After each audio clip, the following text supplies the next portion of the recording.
And then share my screen.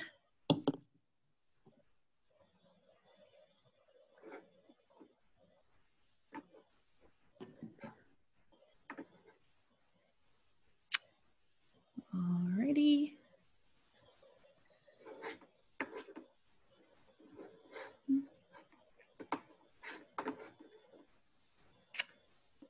Does that look correct, like how it was before, Chief? Looks good to me. Cool. Alrighty. I guess we could go ahead and start if you are ready. Sounds good to me. Okay. All right, everyone. So, Tech Sergeant Glass, we, from the Air Force writing and self-improvement page, we're happy to have you all here with us. Hopefully this does go live soon, but we are recording, so we will be able to ensure that we post it, so if people miss it. And I'm happy to introduce Chief Master Sergeant Noah Vaughan, and we are excited for this brief. Sir, over to you. All right, well, thanks, Sergeant Glass, and kind of get right into it. So I see a couple familiar faces on here, so it's good to see Sergeant Thomas, Sergeant Brown. So I'll give you a brief little background on myself. So I was a career weather guy for about 18 years, and 2 years ago, I moved over to the 355th Fighter Group here at Davis-Monthan, which is where I'm currently stationed. The only reason I really bring that up is that to go to the enlisted promotion board, you have to be chief for a year, and you cannot have been out of your core career field for more than 2 years. So because I knew that I was coming up on 2 years out of the career field, and I had not been on a promotion board yet, I volunteered for this one while I was deployed. And I essentially fought and scratched and clawed my way onto it. Had to call my command chief and chief at A1, talk to the ACC command chief, talk to chief's promotion board or assignments board, talk to all kinds of people. Finally got on here. The reason I did that is not because sitting on a promotion board is a lot of fun. It's quite the opposite. You'll hear a little bit about a day in the life of a board member, but you know, at the end of every day on the board, your eyes are bleeding and your brain's leaking out your ear, and it's not really fun. But the reason I wanted to be on the board was to do exactly this, so I could share that experience with as many people as possible. And AFPC wants you to do that. They put together kind of the backbone of what the slideshow is going to be, and I've made some improvements. Well, hopefully they're improvements. And then Sergeant Glass and Cassie Eichelberger helped out a lot, making them look even better. But when I was, I don't know, I was probably a mass sergeant or somewhere around there, I was talking to somebody about the promotion board, and they're like, you know, trying to figure out what the board is looking for is like trying to hit a moving dartboard in a blacked out room. And I was like, you know, that really does sound like what it feels like sometimes. I was fortunate enough when I was stationed at Davis-Monthan the last time, went to a top 3 meeting, and retired Chief Rob Madrigal had just sat a promotion board, and he gave a brief, and it was excellent because he answered all kinds of questions. I've sat through promotion boards before that all they do is show the AFPC slides, and when you ask a question, they say, I have to refer you to the slides. So there's some things I cannot talk about, like specific records or how did you grade something.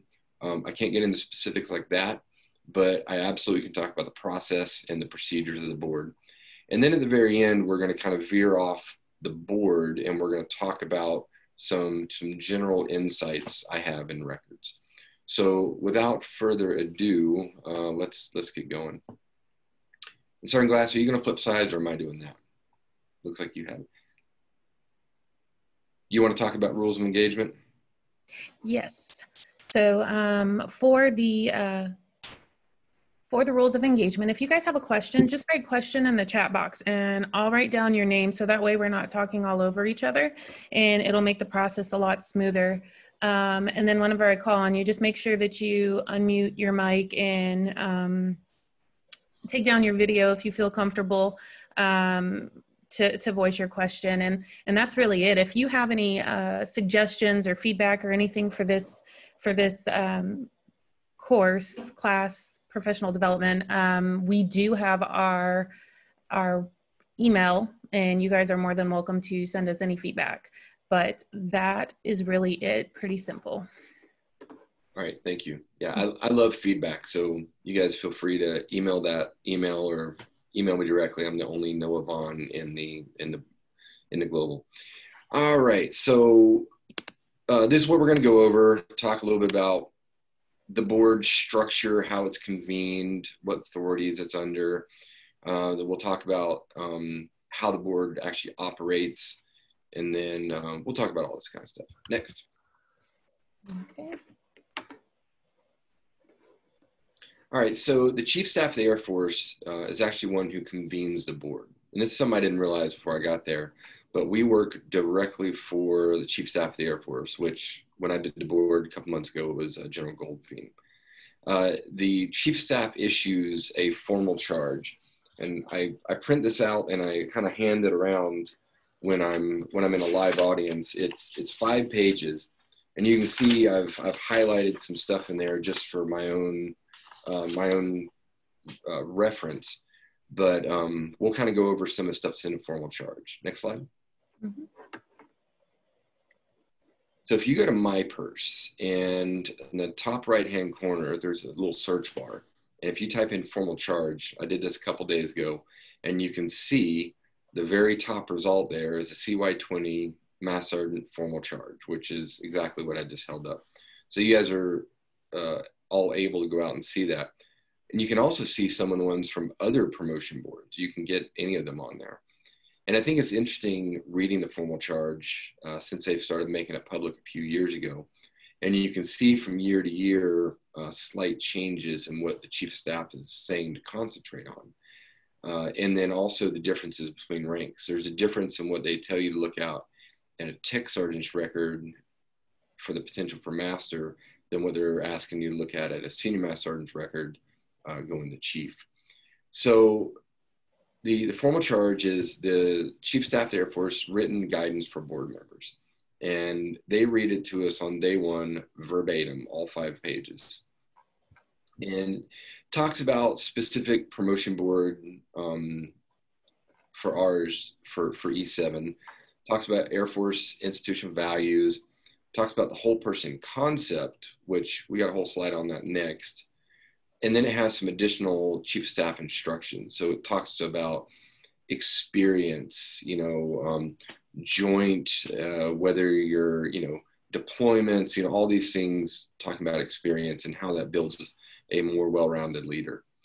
Some stats, again, you can find these stats on My Purse where I found them. The Air Force average promotion was 20.86 with a 390 board score for this last cycle. The thing to realize about that is career fields vary widely within that.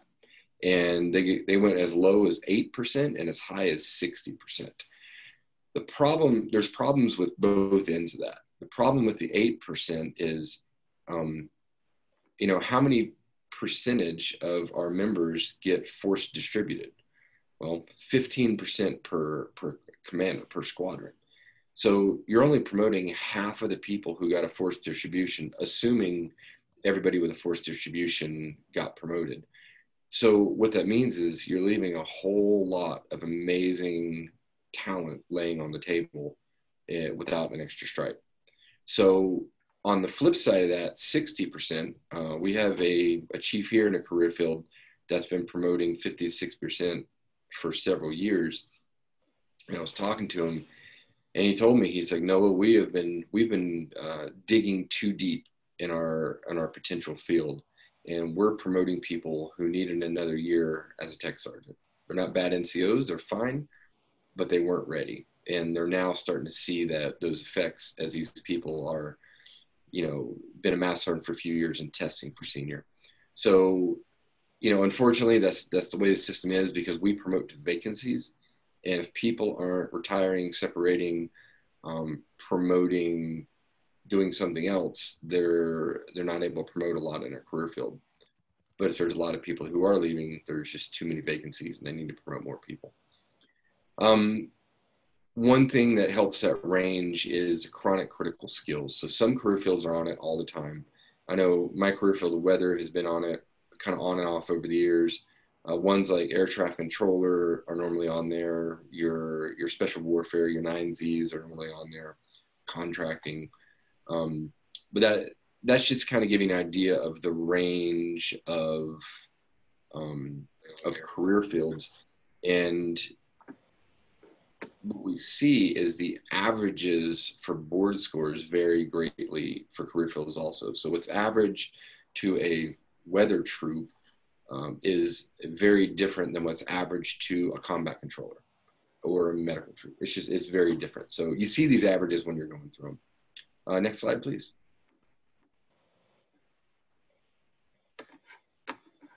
All right, so whole person concept. So this is one I'm gonna probably spend the longest on. And when I've heard whole person concept in the past, I've always thought of two words, and you guys might have the same ones pop in your head: education, volunteer, or self-improvement, basic community activity is what kind of I like to talk or call it. But the way that the chief staff laid it out is you have these factors on the left and what we evaluate on the right. So performance, factor of performance. Well, what do we evaluate? Pretty simple, EPRs and training reports. So now let's keep on going down that. So professional competence. How do we know? Because in the formal charge, the one thing that's repeated over and over and over is job performance is the most important and must be primary factor used when evaluating potential serve in next higher grade. So he says that multiple times. So how do we find out if they're being professionally competent? Well, we want to see expertise within the specialty. So how do you show that? I think there's a lot of ways, but a couple ways that I've seen that works well with showing you're an expert is it could be an inspection result, UEI, IG inspection, SAV, I don't know, you name it, some kind of inspection that's pertinent to your area. And so let's say there's an inspection, you're part of the inspection, and you get recognized as outstanding performer, or they select one of your programs for best practice, or your entire unit gets a outstanding or excellent score, or whatever it is. That's a way. Another way is that when I see that somebody's making something within their functional area bigger, better, faster, smarter, more efficient, they're innovating, they're solving problems, I think a very fair general assumption is that you have to know your job very well to make it better. You have to know it inside and out in order to know when you change this, what the second, third order effects are, and truly make things better. So those are just a couple ways that we can show expertise within specialty. Another factor is leadership. That shouldn't come as any surprise that we're looking for leadership when we're looking to promote somebody to the senior NCO realm. So, there's a lot of ways to show leadership. I kind of like how they talk about evaluating supervisor versus staff. So if anybody served on a staff, whether it's a headquarters or whether it's, half at the Pentagon or MAGCOM or wing, doesn't matter. A lot of times when you're on staff, you don't really have a lot of people that you supervise. I was at headquarters and I was a staff of one. I was the only guy in my functional area in the whole headquarters. So I didn't supervise anybody. Now I had hundreds of people at dozens of locations around the world that I was a functional manager for, but I didn't supervise or lead any of them. I was doing the admin side, paperwork, trying to make sure they have the resources they need down the road. So if you are in those positions where you do not have anybody you directly supervise and lead on a day-to-day basis, how do you show leadership? Well, I don't know your exact situation, but I know that that's something you need to work to overcome that obstacle. I did a records review for somebody when I was deployed. She was a manpower person, and at her wing, she was the only manpower person. So she didn't supervise anybody. So she worked very hard in the private orgs that she was eligible for, 5-6, AFSA. So she did a lot of work in those to show leadership. So, with anything in your record that is going to be a possible deficit compared to your peers, you just have to find a way to offset it. Not everybody is going to look great on paper in every single area. So you just got to find a way to make something else look really good. Job responsibility, breadth of experience, these really kind of go hand in hand. Your responsibility in your job, what is the scope of it? Like, how much are you responsible for? What levels have you been at? I mean, have you been at the tactical level, the detachment, the flight, your whole career? Have you done anything at the group, the wing, the NAF, whatever? Because all those things give you different exposure, different experience. They round you out more. You know more about your career field. You can be more of an expert within your professional competence. Specific achievements. So it shouldn't come any surprise that when you have awards and decorations, that it stands out. They distinguish you from your peers. And we could have a day-long discussion, a very passionate, awesome discussion on whether we have enough awards, whether we have too many, do the right people get them. Great conversation, probably not the best time for it right now, but suffice to say that achievements that you're recognized for help you stand out against your peers. Education. I love the way they put education on here. So level of education, that's pretty self-explanatory. If you're finishing your CCF, your bachelor's, your master's, going on for other advanced degrees. But I like the utilization part. Everybody in here probably has an EPR bullet somewhere. I know I do. And it says completed so many classes, got X amount of course hours, credit hours, have a GPA, and then the infamous on track for grad sometime in the future. That's a standard EPR bullet for education. Nothing wrong with it. It is fine. If you're good with being fine, then leave it like that. If you want to punch it up a little, find a way to link your education to something the Air Force cares about. So what does the Air Force care about? Well, they always want to make the mission better. They want to make your job better. Ties back into that professional competence. And if you can find a way to take what you learned in a class and make your workplace better, that's the utilization. And that's where you really start getting some mileage out of education bullets. So either making your workplace better or taking something and teaching that to some of your peers and subordinates. It's another way to show that you're utilizing your education. I saw one the other day. I thought it was really good. It was a PA person. They had this senior joint PME, and normally those, I rarely see those that add any value. But this PA person did the senior joint PME and then turned around and linked it to basically building partnerships with host nation that we were deployed with. So just a pretty good example I saw very recently. So that's the whole person concept. Like I said, that's long as I'll spin on a slide, but I really liked how they explained it, because the way I thought about it in the past, which was volunteering and education, that's not really whole person. There's a lot more to it than that. And I think this did a good job on honing in on that. And if you notice, something they didn't mention in here at all is base and community involvement. Now, I would say that you can build your leadership and your breadth of experience with that. So if you go off and you run the base CFC or AFAF, and you're, let's say, a tech sergeant, if you're running that for the base, you're going to have senior NCOs and CGOs reporting to you their numbers, their money, what they have going on. And it grows a whole different set of leadership muscles if you are leading people who, number one, do not have to listen to you, but number two, that outrank you. And it helps you grow as a leader. it's one thing to have a dozen troops in your section, you're in CIC, you tell them what to do, give them their marching orders, and they go do it. They kind of have to, or they get fired. It's another one when you're leading people who outrank you and don't have to listen to you. Because if they come back that second time, either they really want that bullet, or you maybe you're doing something right as a leader. Okay, next slide, please.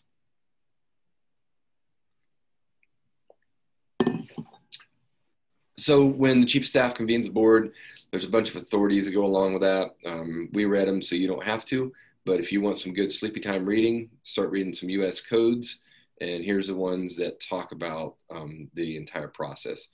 The most pertinent one to us was formal charge, but the 362502 was also one that we had to reference.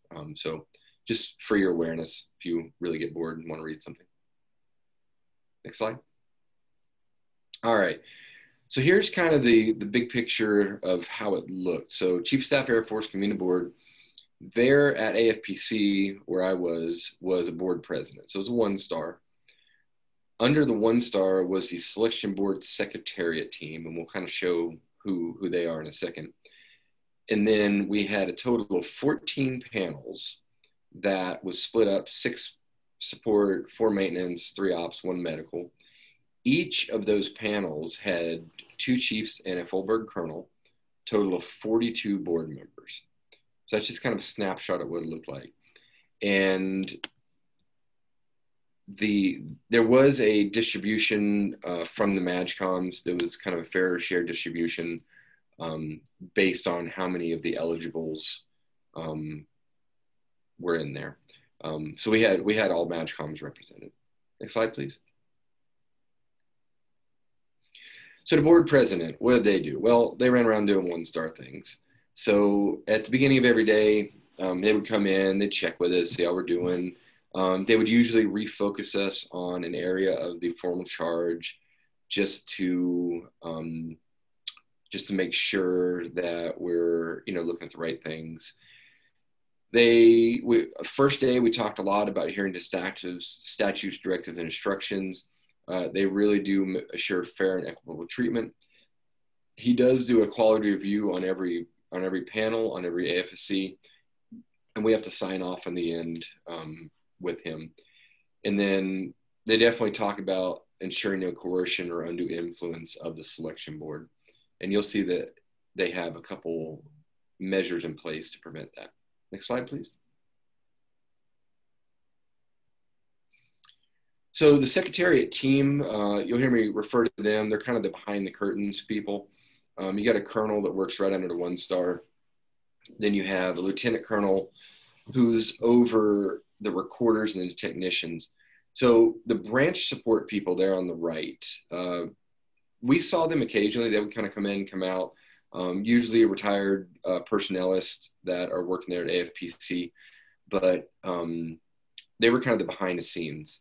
The lieutenant colonel, he was in and out more so than the 1-star. And then the recorders, we had captains. I don't think we had any FGOs, but they were in the room with us the entire time. They were monitoring the process. And you want to talk about a tough job. Try keeping a room of 42 chiefs and colonels on track and quiet. That poor captain, they earned their pay on that one. And then when you had a couple NCOs that helped out with the kind of the day-to-day stuff, keeping everything running. Next slide. So here's how the panel broke down. So, we talked about there was 6 support, 3 ops, so on and so forth. But this is looking for this year, how many records and how many AFCs each panel looked at. So panel 4 on here, support, they had 9 AFSCs that they were looking at, and they did just over 1,900 records. So for support, think anything that would fall under a mission support group. So firefighters, security forces, LRS, CE, all your FSS personnel, all of that. Next, so then we have our 3 ops panels. So ops are basically anything 1 series. Can you do the next slide, please? So anything 1 series. So my panel was panel 9. So you see there, we had 12 AFSCs and 1,403 records. Then you had your med panel, only one med panel, and they had 29 AFSCs. So all the, what are the four series AFSCs, 1,700 records there. And then you had 4 maintenance panels, and panel 13, they won the grand prize of having the most records for any panel on our board, with just over 2,000 records they had to score. Next. So training session. So I have to admit, I was a bit nervous going into this. I had sat every variety you can think of records review and boards up to that point. I even sat an officer promotion board one time when I was at Reserve Command, but I'd never sat an enlisted promotion board. So I was a bit nervous going in. I thought I had a general idea of how it was done, but you don't know what you don't know. And this is people's careers, it's people's lives. So, you know, we want to get it right. I will say the Secretariat team did a phenomenal job getting us trained and on the same page.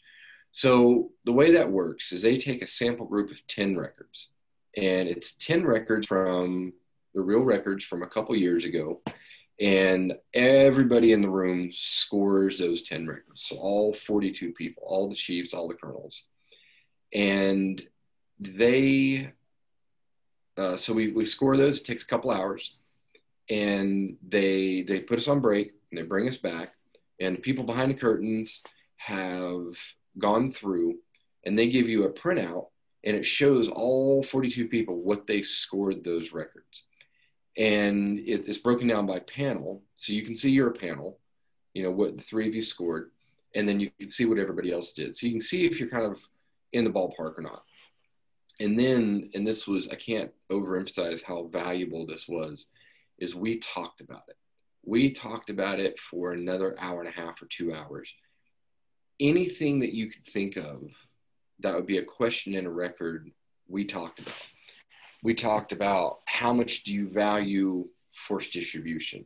How much do you value a not ready now that happened 3 years ago?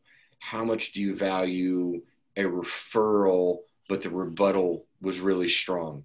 How much do you value education that's on the record? Showing troops awards, your own awards. How much do we, you know, value decorations from every assignment versus deployment? Anything you can think of. If it's a question you can think of, we talked about it. And it was great because I went in there with my point of view based on all the records I've reviewed over the years. And I thought I had a pretty good idea of what I valued, and I did.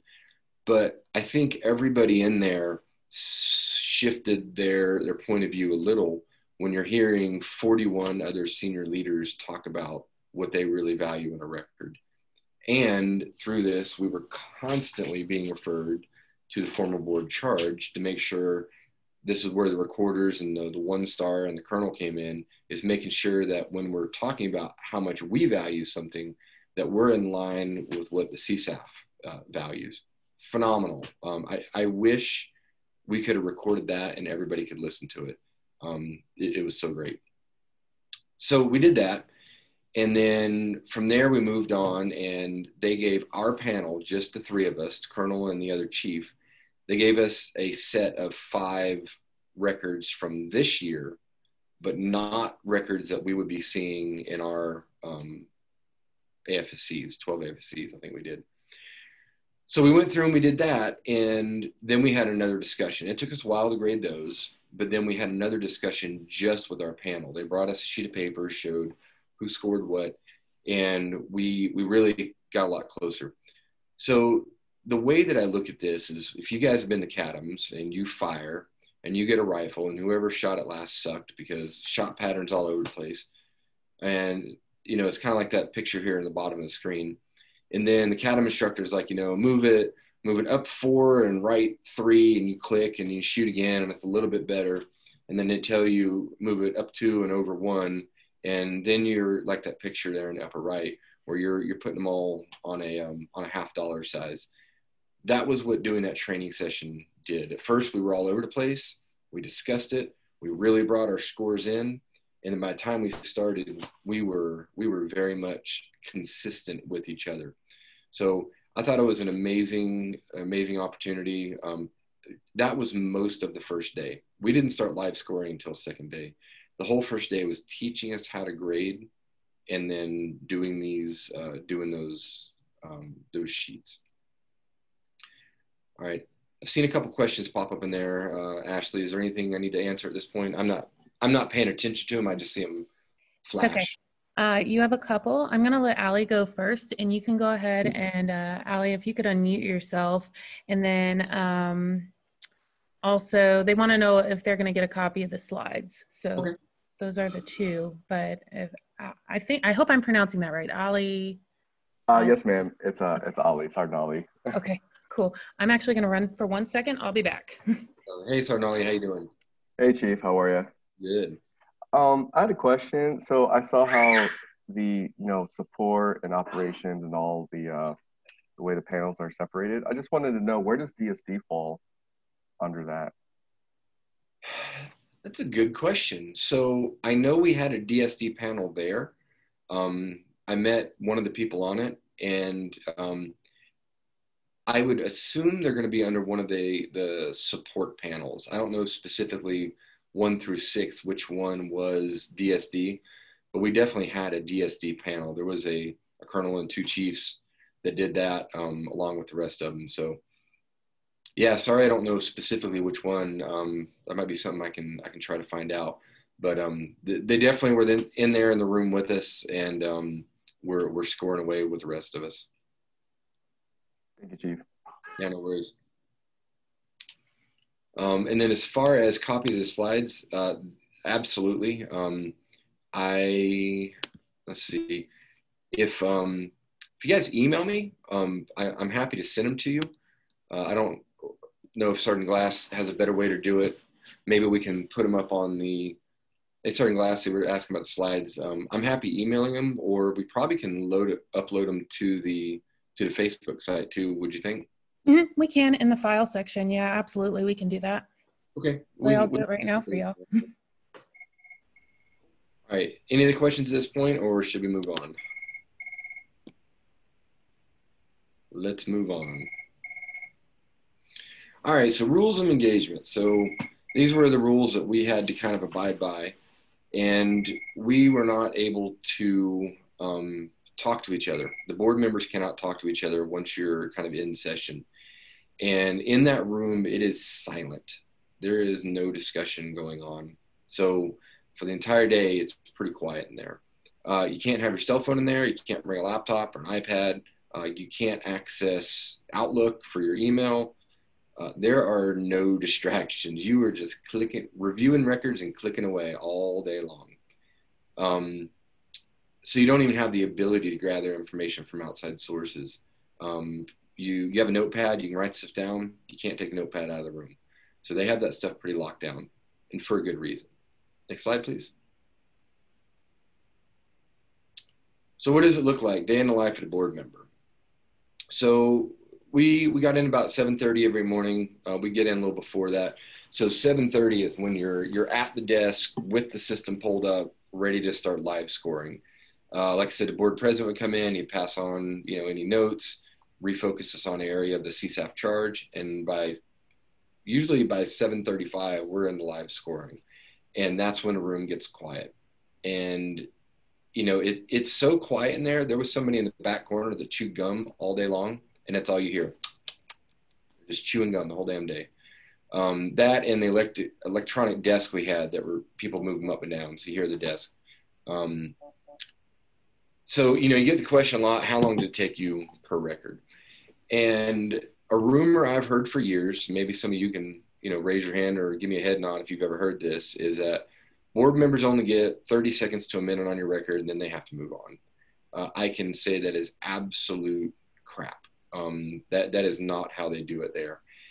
There never was a time they told us we needed to speed up. They never told us to, you need to get quicker on those records. You're going too slow. fellow chief of mine, Chief Terrence Smiley, he set up a board a couple years ago, and he said he was a slow one on his panel. And the AFPC team actually made allowances for him to come in and work after hours or on the weekend. So basically he didn't have to speed up. He took the time he needed on the records, and they made allowances for that. So that there's no such thing as they're rushing you through them. Now, you're going to get kind of in a rhythm, and everybody's going to have their average they spend on a record. When I started out, I was taking an entire page of notes on every record, and I was taking, I don't know, 8 to 10 minutes on them. But you know, you do something a few hundred times, a couple thousand times, and you tend to get a little bit better at it. At least I would hope so. So when I kind of hit my stride, I was doing about 180 records a day. You know, it kind of averages out for me. That was about 2.5 minutes per record. So this is talking about how on average, it's about 3 to 5 minutes per record, but that varied greatly. The ones that are on either end of the bell curve, the ones that are just amazingly strong and have done everything you can imagine, they're going to be pretty quick to grade because they're rock star. If you look at one and has a court martial sitting on top, you know, probably also don't have to spend very long on that one. But 3 to 5 minutes is kind of the average across the board. So the way it works is we completely graded one AFSC before going to the next. So your panel all saw 1 chucks at one time, and you all grade them in the same order. And I thought it was interesting the order that you see them. It's not last name, it's not time of grade, time of service. It is social security number reversed, and then all the records randomized. So there's no rhyme or reason to the order you see members' records in. So you reviewed an entire AFSC, and then you would have to resolve any splits. We'll talk more about that. But that's basically where 2 board members disagree on a record by more than a point. And then after all splits are resolved, if there was any gray area where you have to make sure the right number of people getting promoted for the AFSC, then we would do those, and we'll talk about that also. So something I thought that was funny, so I underlined it on here, is after the board was done, AFPC put some slides out on their site, and it talked about how scoring is completely independent, done by secret ballot. And that just amused me because they never used that term while we were in the board. You know, you finish a record, you click a button, you know, a number, and you move on. But I guess it's a secret ballot. So it made me laugh. All right, next slide, please. So here's the room, just kind of give you an idea, give you a visual. I'll tell you that this fisheye camera view does not make those monitors look as impressive as they are. They're phenomenal monitors. And I'm a weather guy. I'm used to having quad monitors on every desk, plus a radar and a satellite running. So you're controlling like 6 different things from your desk. These were just beautiful, large, flat screen, touch screen monitors. And we could have, you know, documents up on there, nice and big, smoking fast internet. You could zip right through stuff. It was wonderful. And then those desks are all the standing desks, so they'll move up and down. And you can see there's 3 computers in a row, and the full board colonel would sit at the middle one with a chief on either side. So when you were able to have a panel discussion, you've kind of got your team right there. And then the recorder sat in the room also kind of on the side. You can't really see it. It's behind the pole on the far end, and it's actually probably where the person taking the picture is standing for the other one. And then I was right in the middle on the left side underneath the exit sign. Next slide.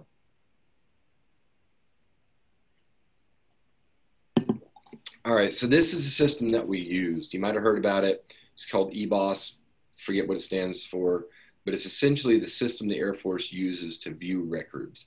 When I was a MAGCOM functional manager in my career field, we used the same system for doing vectors for senior NCOs. What we looked at was a little different, but essentially the same system. What you see here is 3 what we call stacks, and we'll go through each one in detail. And then on bottom, you have the actual scoring scale, and we'll talk a little bit about that. But you see, you know, 6 is lowest, 10 is the highest. so on and so forth. So if you'll click next slide, starting off, we'll start on the right side. This is called the Senior NCO Board Brief. I call it a truncated SURF because it looks like SURF, and it's got some of the same information as SURF, and it's presented in the same method as a SURF. So your SURF is probably 1.5 pages long. You'll notice this one is significantly shorter, so there's a lot of information that's not in there. What is in there on the top is it's you. So it's your name, your social, your AFSC, how long you've been in the Air Force, how long you've had a stripe on, just the most basic of information. The next section and the next two sections are next part of the board brief. They're straight out of the SURF, look exactly the same as the SURF. So the middle part there is decorations. So it tells which decorations you have.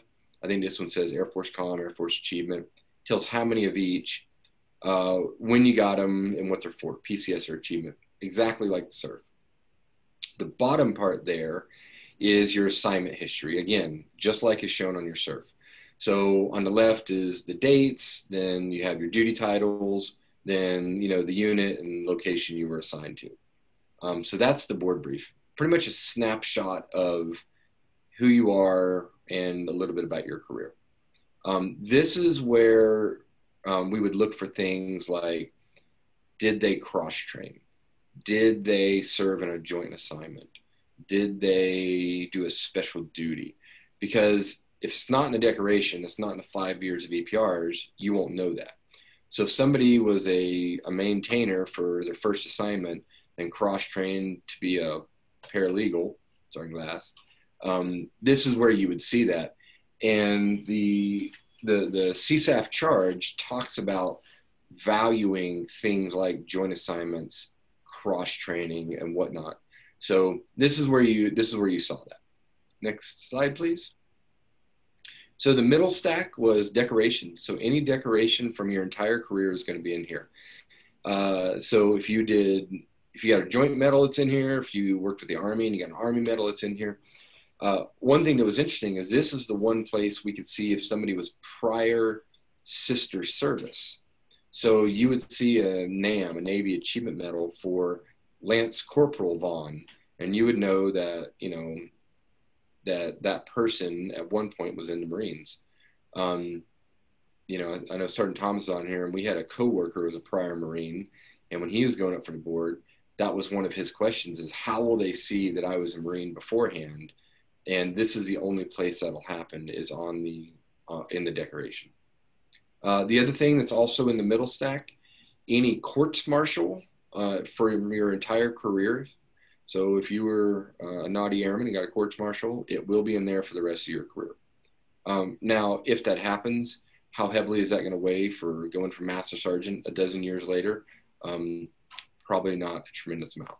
Now, if it was last year, probably a tremendous amount. Also in here are Article 15s, and there's 2 criteria for that. They have to be within the last 2 years, and they can only meet 1 senior NCO promotion board. So if Tech Sergeant Vaughan got in trouble in 2019 and the 2020 board shows that Article 15 sitting on top, assuming that Tech Sergeant Vaughan doesn't get promoted, which is likely when you have an Article 15 on top, the next year, even though it's still within 2 years, the promotion board will not see the Article 15 paperwork. However, there's normally an associated referral EPR with that, and that information will still be in there. So, but they won't see the actual Article 15 paperwork. Next slide, please. So then you get over to the meat and potatoes of what is in the record, and that's the enlisted performance reports. So what we see here is 5 years worth of records. So when I look at this, just as a snapshot, I can see on top left that it says that is page 1 of 12. So that tells me that there's 12 pages, which tells me that this person probably made Tech Sergeant in the last 5 years, because when you make rank, you go to the next SCOD, so they have an extra EPR in there. So they've got their staff sergeant ones, they've got their tech select ones, and then they have their tech ones on top of that, which makes 6 records, 12 pages. We would see, we knew that if it said 1 of 10, there was either one of 2 things that were going on.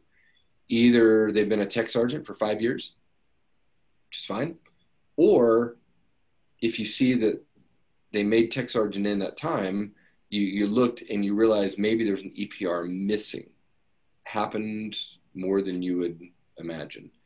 When we saw missing records, usually it was a decoration. So on the board brief, you'd see 4 comms and 2 achievements, and then you go to the decoration stack and there's only 5 pages, 5 medals, and you notice that one of the comms is missing. When that happened, you'd raise your hand. The recorder, the captain, would come over. He'd say, hey, this record is missing a decoration. They would go off and they'd come back. Sometimes they would say, tell the whole panel, please rescore record 1, 2, 3, 4. We found a missing document. We've put it back in there. And then you can view it and count it. Other times, and this is like the heartbreaking one, we'll talk about it more in record review, but they would come back and say, score the record as is. And that we hated doing that, because you'd never want to leave valuable information not, where the board doesn't see it. So sometimes we'd see on that EPR stack that there'd be 1 of 18 or 1 of 20. That was generally when there was a referral EPR within the last 5 years. So you see the referral EPR, which is 2 pages. You see the referral document, which is another normally 2 pages. And then you see any rebuttal paperwork. We saw everything from no rebuttal, which I do not recommend. We saw a sentence. We saw 8 pages. It ran the gamut. And I'll tell you, I talked about slowing down on certain records. We slowed way down on referrals. And we read it very carefully. We read what the commander said. We read if there was a rebuttal. We read the rebuttal very carefully. And I always recommend troops, peers, coworkers, leaders, if you ever get anything documented, I don't care if it's an LOC or if it's a referral EPR, please write a rebuttal. It could literally be 1 sentence that says, I goofed up. I will do better when I move forward. At least you owned it. Not writing a rebuttal does not tell a very favorable story. So highly recommend writing rebuttals, encouraging your troops, your coworkers, your peers, your friends to do the same if they get in that situation. So that's kind of what we looked at. That was Ebos. That's where we spent our entire day in that. I'll pause for a second, see if there's any specific questions about the system or what we looked at, and then I'll keep moving on. Specifically for rebuttals, I actually do. Is there any time, at any point, do you take them into consideration when you're scoring what they say? Absolutely. Absolutely. I saw it. So, I can't talk about specifically how many points you associate with something because it varies. I could tell you my exact process and the next board is going to be different. But, I talk about moving the needle from 6 to 10. And, you see a referral EPR and that needle automatically drops closer to 6 because, they did something that's recorded. There are times after reading a rebuttal, the needle goes right back to where it was because they argued their case very well. There's other times like, the needle dips and then you look and there's no rebuttal. Well, that's where the needle sticks at that point, because you don't have anything to go off of other than what the commander wrote in there. And you just have to assume it's true because the person didn't bother to write a rebuttal. The other thing that really factored in with rebuttals is, let's assume there were 2 or 3 records ago. The thing that we really scrutinized was, and this is, again, I keep referring to the chief of staff charge, but that was our Bible. They talk about how people recover. And you guys have probably seen it. Somebody stubs their toe, somebody hits a little speed bump in their career, and they do a downward spiral, and maybe they've never been in trouble, maybe they've never done anything that caused that before, but they just go in this spiral where everything else, and maybe it wasn't even that bad. I had an airman underage drinking. Like, it's bad, but it's not. I mean, this isn't like a unique crime this individual did, but they'd never been in trouble. They were a good troop, and they hit a spiral that they almost didn't pull out of. They finally kind of got it together last minute. But sometimes you see it. Somebody hit a roadblock and they hit a bad downhill slide. There's other ones. I have seen a hiccup in the road, person owned it, and then they would get forced distribution the next couple reports on top of that. You can't ask somebody to recover any stronger than that. And those kind of things really, really played heavily. So any other questions on that? Yeah, Sergeant Thomas, I already asked Sergeant Glass. Like a two-part question here. On the decoration citations, obviously some of us get joint assignments to like the Army. How much does that weigh? How can you, when you read the decorations, because obviously you can't read the entire Air Force citation, but an Army citation really doesn't say anything. Right. Yeah, no, that's a good one. And yeah, Justin, in our career field specifically, we do a lot of Army support. And you'll see a stack, 8 Army comms and Army achievements. And for everybody who hasn't seen an Army decoration says that Airman Vaughan existed in a place during this time frame and did a hell of a job. That's literally about all it says. It says what operation you supported, and that's about it. As opposed to an Air Force decoration where you get to read all the good stuff people do. So Sergeant Thomas, specifically for that, when we saw Army decorations, we gave it the weight that decoration merits. And you just assume there's a lot of good stuff in there. Sometimes when we did some of our 9 Zulu guys, special warfare, there would be a bronze star with valor, and the entire write-up for the decoration said 4 heroic actions.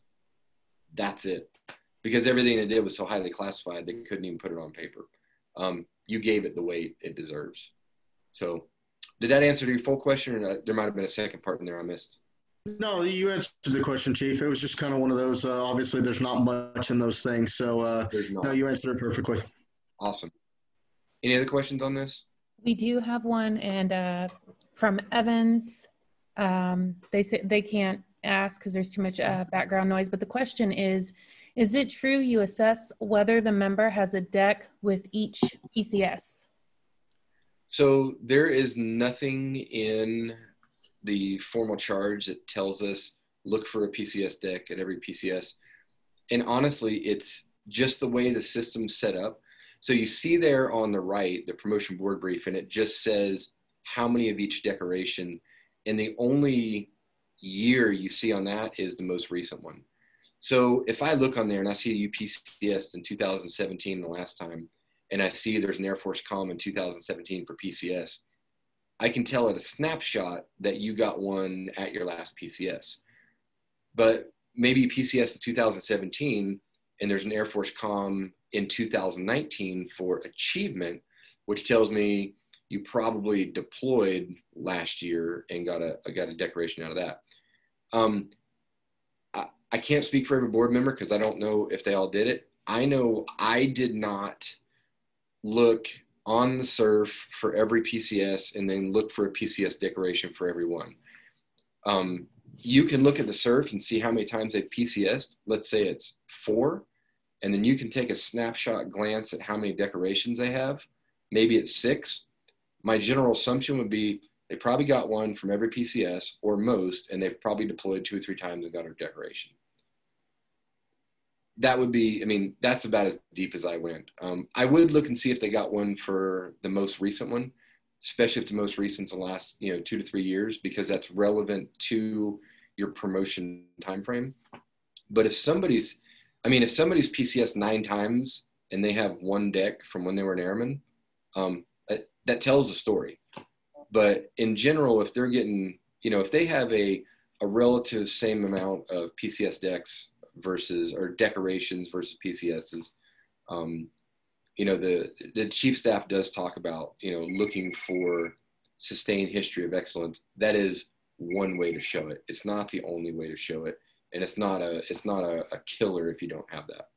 So hopefully that answered that question. Any other ones in there, Sunglass?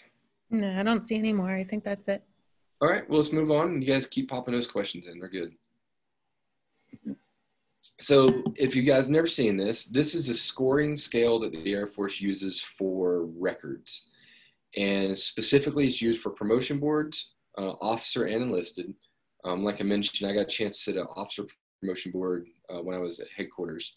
That was pretty interesting. And they use the same exact score. So I can't explain the math because I don't know how the Air Force figured that the number between 6 and 10 is a 7.5, but that is average. So there are more numbers above 7.5 than below 7.5. But, you know, this is a system they use. We're just going to roll with it.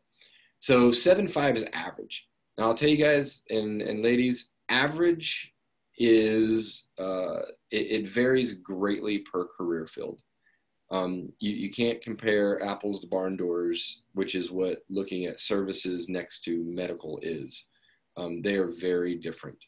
So we're talking average within a functional area, because we do an entire AFSC at once, and you really kind of get to know what the average is for that career field.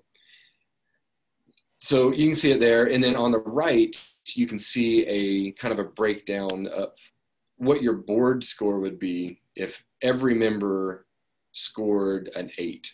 Your board score would be what, 375, 360. And we'll talk about board score and how that's computed. I'll kind of do a breakdown of that. Next slide, please. All right, so here's that board score. So here's how it works. Every board member scores a record. So as you saw, it's somewhere between 6 to 10, half-point increments, with 7.5 being average. The people behind the curtains, those people working for the secretariat team, they compile those scores and they give a record a composite score. And, you know, if you have 3 members, score record 6, which is the lowest score, the lowest composite score possible numerically is 18. The highest one is 30. That'd be each member scoring it at 10. That is called the composite score. So what we do at that point is, well, people behind the curtain, they multiply that composite score by 15, and that gives you your total board score. So if you're record met the board and you got a score, let's say it was 360, we'll do some simple math and figure out what your average was. So 360 divided by 15, your composite score was 24. In that composite score, you can break it down further, divided by 3, you can see that that record got an 8 board average. So does that mean that there was 2 8s and a 9? Does it mean there was a 7.5, an 8, and an 8.5? I don't know, but I know the average was those board members valued it with a weight of 8, which is slightly above average for that career field. So I got a 405 on a board one time, so that means that that was a 9 board average. So the board liked it, I don't know what, I forget what 9 is, well above average or strong or something like that. So that's how you figure out what your board score, what the board members valued it. Why do we multiply it by 15? I'll kind of show you on the next slide. If we can go to that, please. So in the past, it was considered a promotion evaluation board. It was not a true promotion board, because at the end of the board meeting, there was still work to be done to figure out who rises to the top of the career field. So in this, you'll see a board score was the vast majority of the score. On top of that, you had 200 points for PFE SKT, and then 25 points for decorations. So I believe, this is my opinion, I do not know hard fact, I believe the reason they multiplied it by 15 was to give it enough weight that they wanted that to be the primary factor for promotion, but then you add in up to 225 points for other stuff, and that rounds it out. If you'll click, please. This is our current system, which is 100% solely board score. There's no time and grade, time and service anymore. We got rid of that years ago. There's no WAPS testing for senior NCO, and there's no decoration points. There's no direct points for decorations. We see them, we value them. We do not say that a comm is worth 3 points. So based on this, it kind of makes me wonder, why do we still multiply by 15? And because if your composite score is a 28 and that's above the cut line, then why don't we just roll with that? Maybe it's because we don't want to hurt somebody's feelings. It sounds a lot better to say you have a 375 board score than a 28.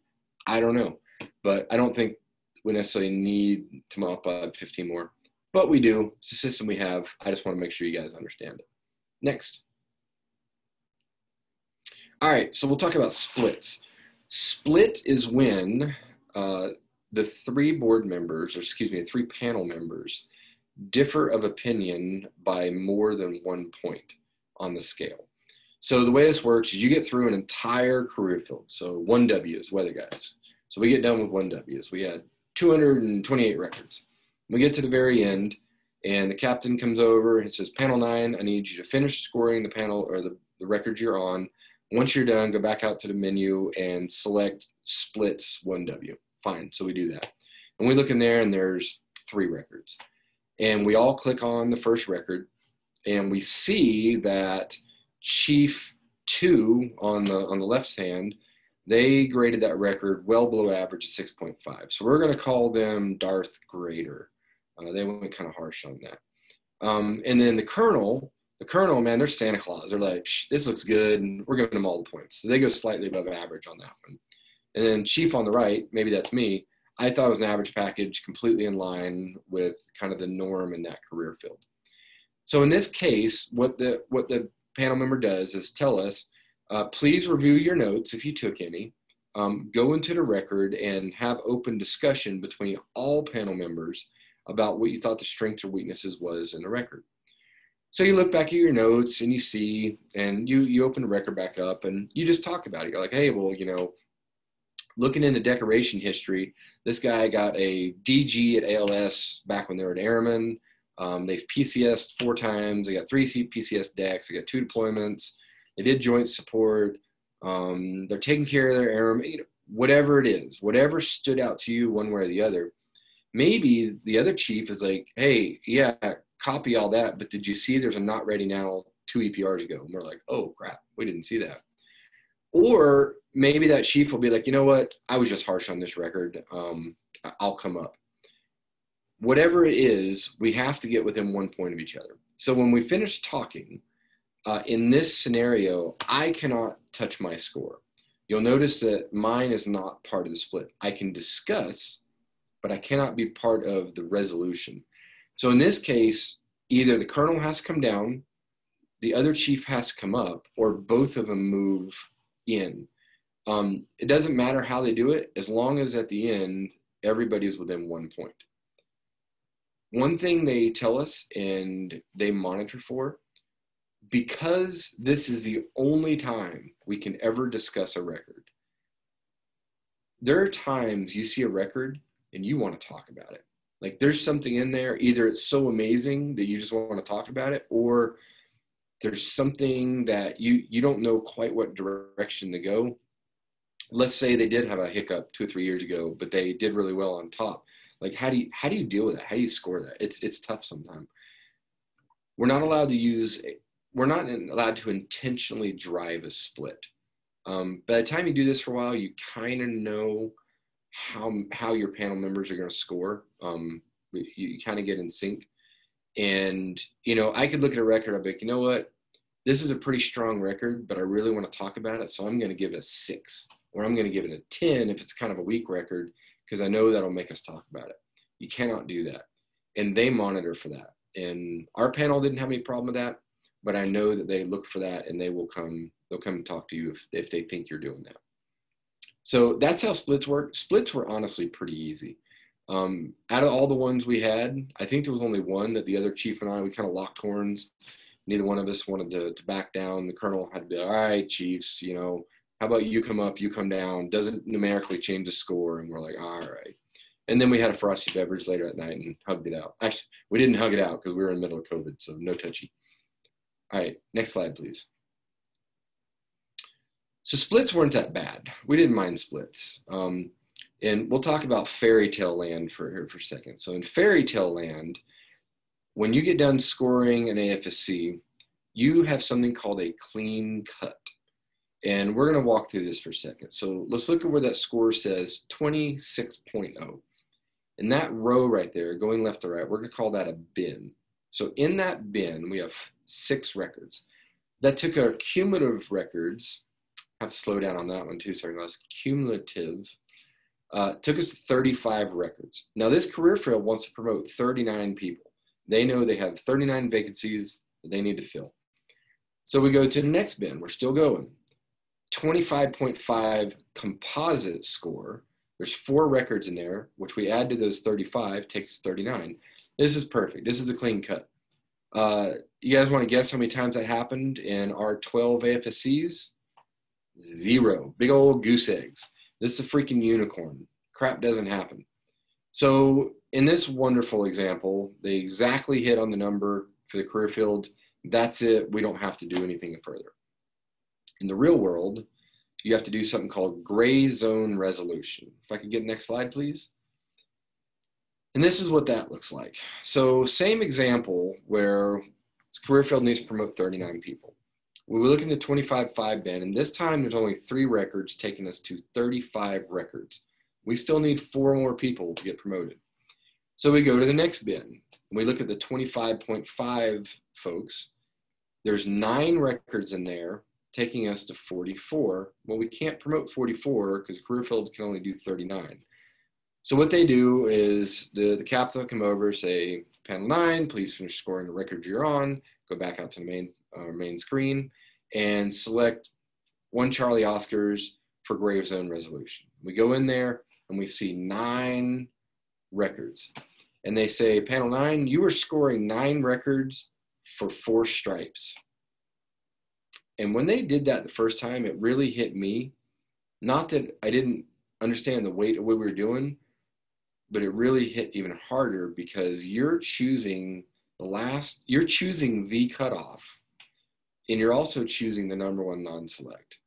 And, you know, if you've ever been number 1 non-select, it's not a fun place to be, or when you miss by half a point or something like that. So, but it's why we're paid the big bucks, right? As leaders, we got to make those tough calls.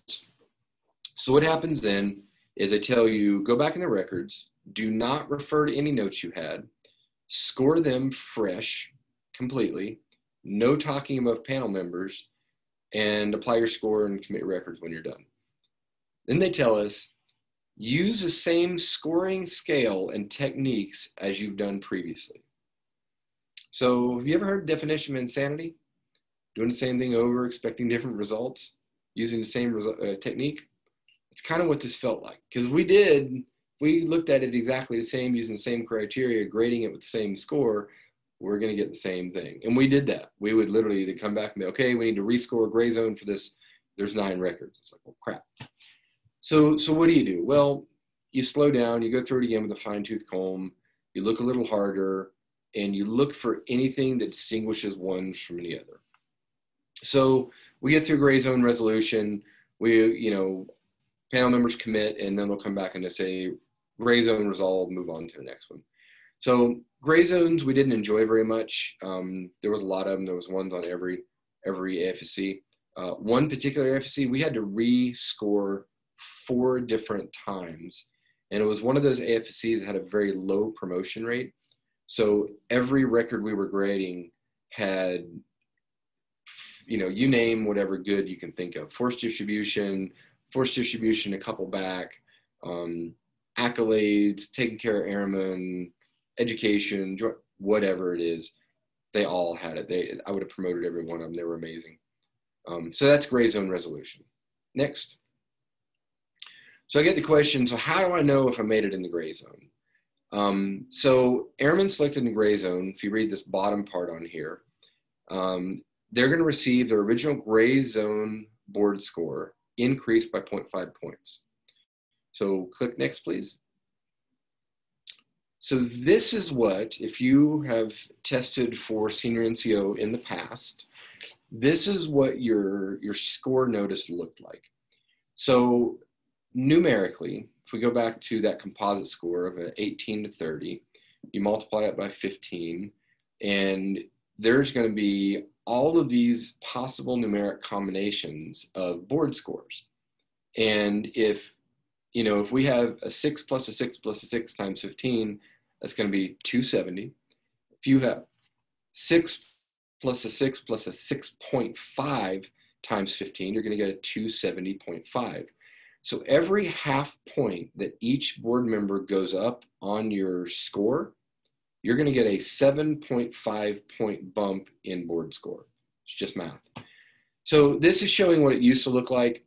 And in the past, let's look at board score of 390. 390 shows 11 selects and 1 non-select.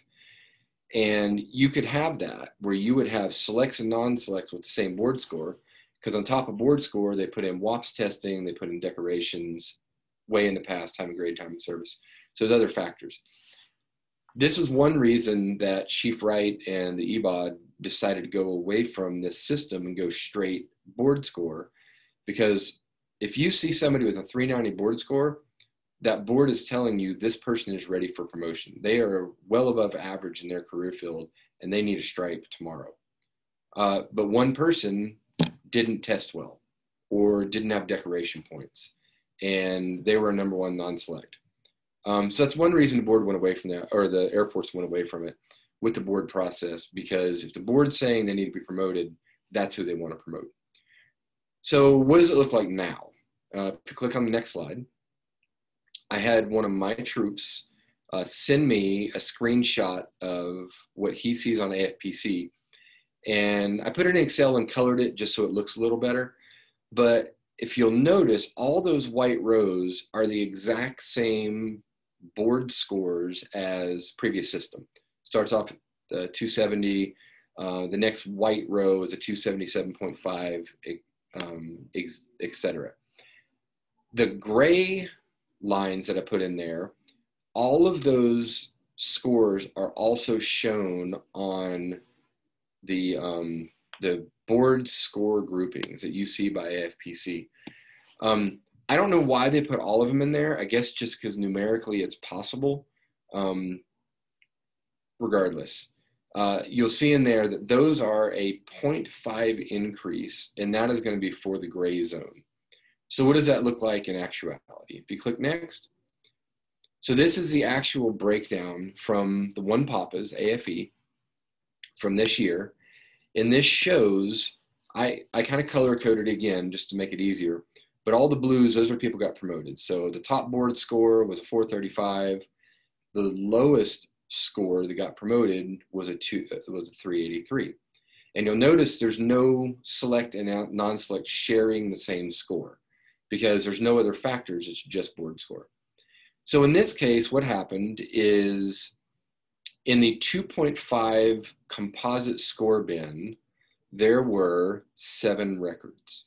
So in that, so that's 8.5 plus 8.5 plus 8.5, you get 25.5. You multiply that out by 15, and the board score for this bin was a 282.5. Well, there was 7 members in there. Career field can only promote 5 more, not 7 more. So they did gray zone resolution. In that gray zone resolution, they picked the 5 that had the best records. Those 5 got their original board score, 282.5. So even if the panel went in and they rescored them all as a 10, they're still going to get a 282.5 board score plus 0.5. And that's where you see that 283. And the last 5 members got that 283. The 283 became the cutoff. And anything below that is a non-select. Anything that equals that or above it is a select.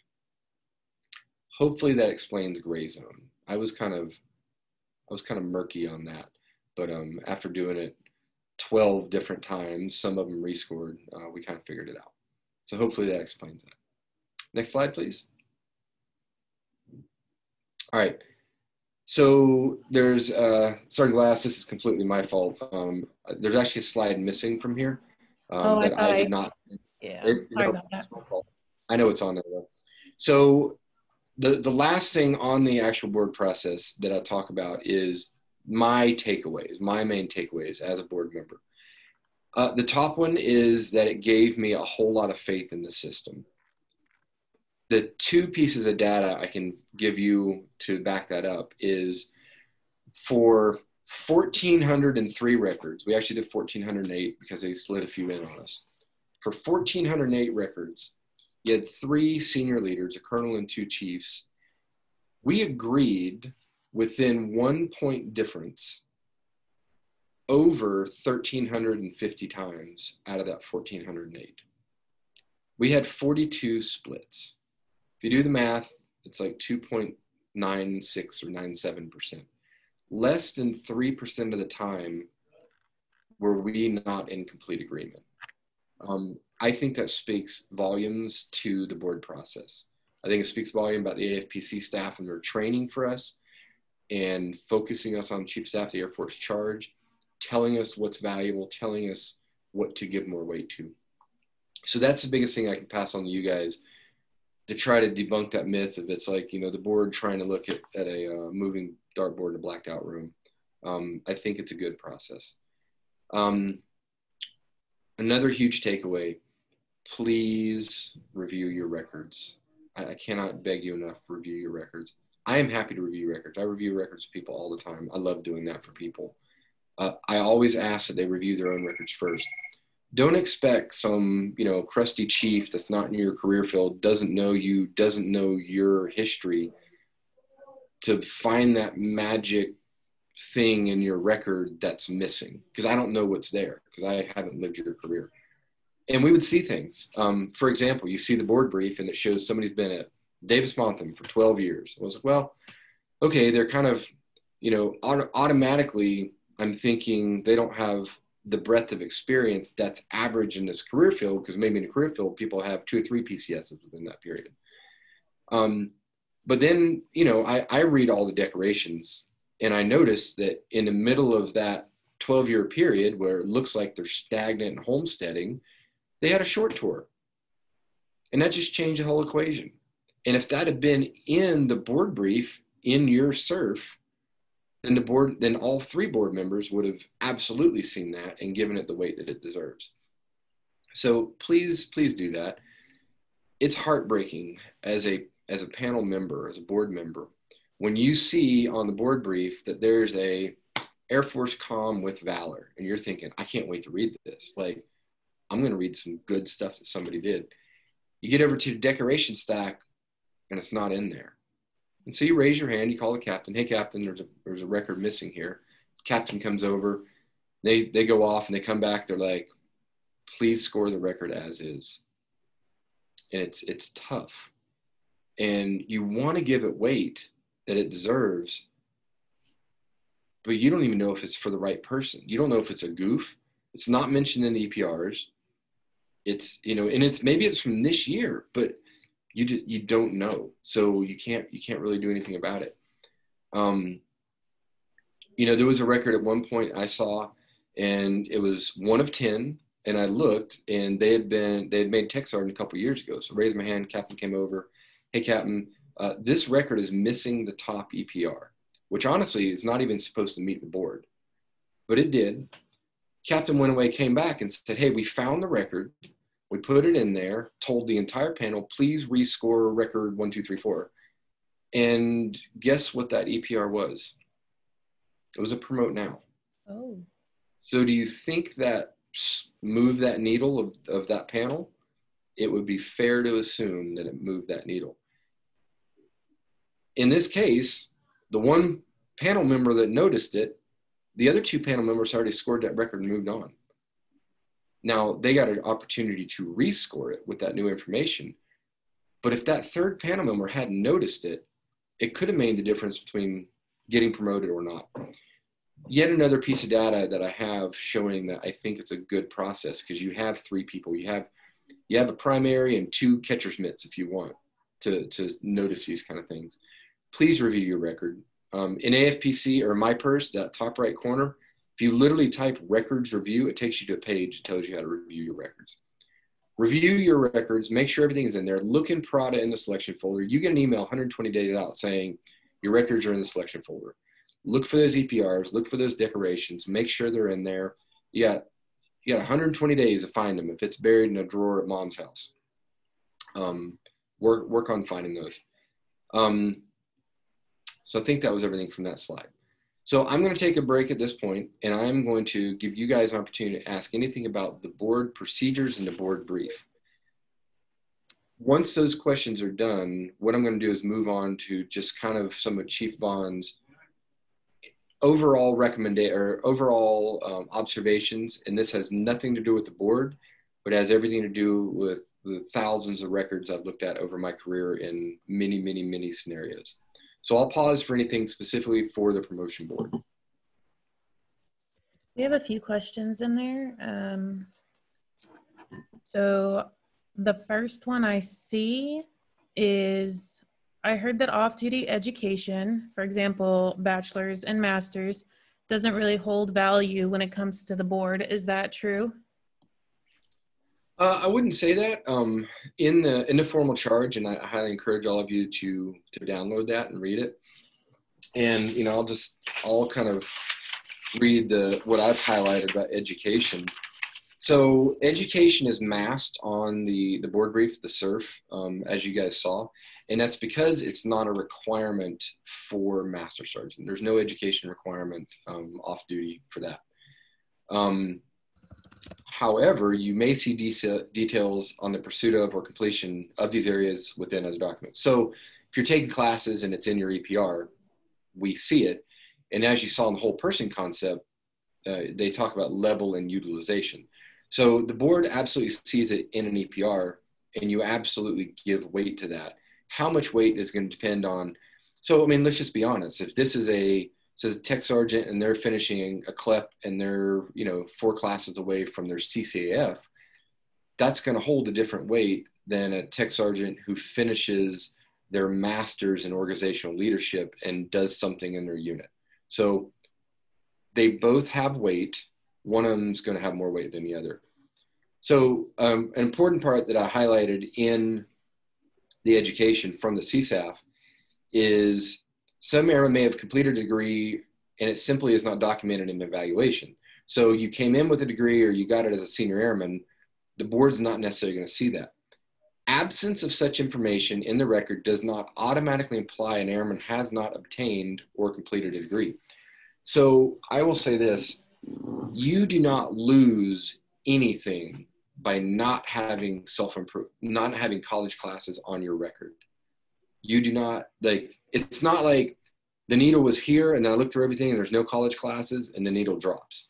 That is not the way it works, because that bullet area that you would have put a education bullet, you could have done some other rock star thing in your unit or in the community or taking care of your airmen. And that might carry more weight than doing a CLEP or a class. It might carry more weight. So that's a great question. I'm glad you asked it. I hope that answered it. The next one is, could you please ask the following? Where each section's ratings on the EPR met all expectations. Oh, I skipped one. Sorry. Let me go up and then I'll get back to that one. Okay. I think I know where that question is going. You're going to ask probably about, do the markings matter? I'm going to defer that question to the next part because I have a bullet on that and I'll talk a little bit more. And I can't really do it in the terms of the board, but I'll talk about it in terms of records reviews when I look at them. Okay. This one, how deep do you dig when you notice there is no PCS decks and records? For example, myself and other tech sergeant who are stationed with me have closing the last 3 groups we were part of, Eglin, Holloman, and currently Tyndall, and did not get decks upon leaving, yet we still have strong EPRs. So that's going to be very much dependent on the panel member. And, if you really want to get people passionate and fired up about a subject, start talking decorations and what's fair.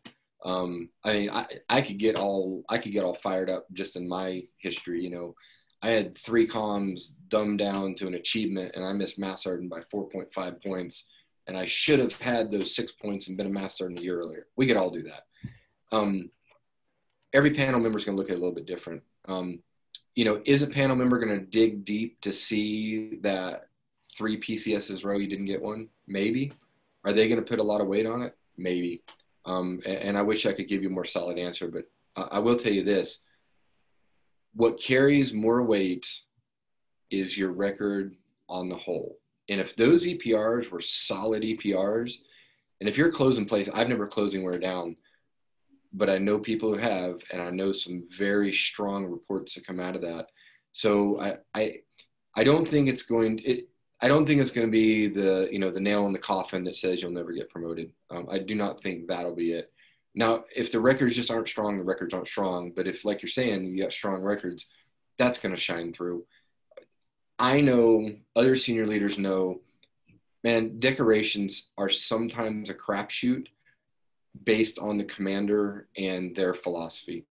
I'll give you a real life example. I deployed to Afghanistan in 2012, and the policy at the time was essentially you have to do XYZ, exceed standards, blah, blah, blah, to get a decoration from your deployment.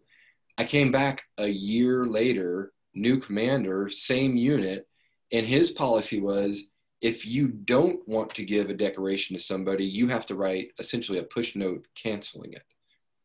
It varies so wildly that there comes a point where it's a data point, it's not the data point. So kind of hope that helps.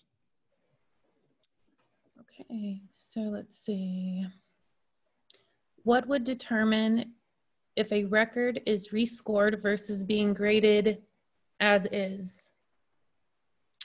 So I think you're asking about when we raise our hand and say, hey, there's missing data here, and the panel, the captain would come over and say, score it as is, or we found the information, we put it in there. So they tell us score as is if they couldn't find the information, whatever system they're looking in, they couldn't find it. And if it's not something that drives an automatic no-go. So for example, you are not required to have 5 years worth of EPR to meet the board. You're required to have the top EPR. So if I look and I say, hey, the 2017 EPR is missing, that captain would have come back and said, we can't find it, score the record as is. And that individual is just, they're out of luck. You always have the opportunity to request your board to meet a supplemental later. That's a different process. AFP, or my purse, has a great page on it. But if you're missing a 2017 EPR, it is not required to be a legal, evaluate. If you're missing the top EPR, you cannot score the record. That record cannot be scored. You have to have that top EPR. That's the only one I know of off the top of my head. Now, I'm not a personnelist. I didn't run the board. I was just sat on it. But that's the one I know that you cannot see the record unless it has that. We had records in our stack that they pulled out because maybe there was an EPR in there that was legitimately removed. And when we saw those holes, we were told, give it no weight. If you see a 16 EPR and an 18 EPR, they're like, it is just a gap and you score everything as is, don't worry about it. And I think that's a good thing, because I know people have gotten EPRs that were not fair, and I hate using the word fair because life's not fair, but there were ones that somebody had it out for them. They didn't give them a shake. They've had those EPRs completely removed from the system, and now they have an opportunity to compete. So that's the best I can answer that. Sorry, I don't have anything more solid.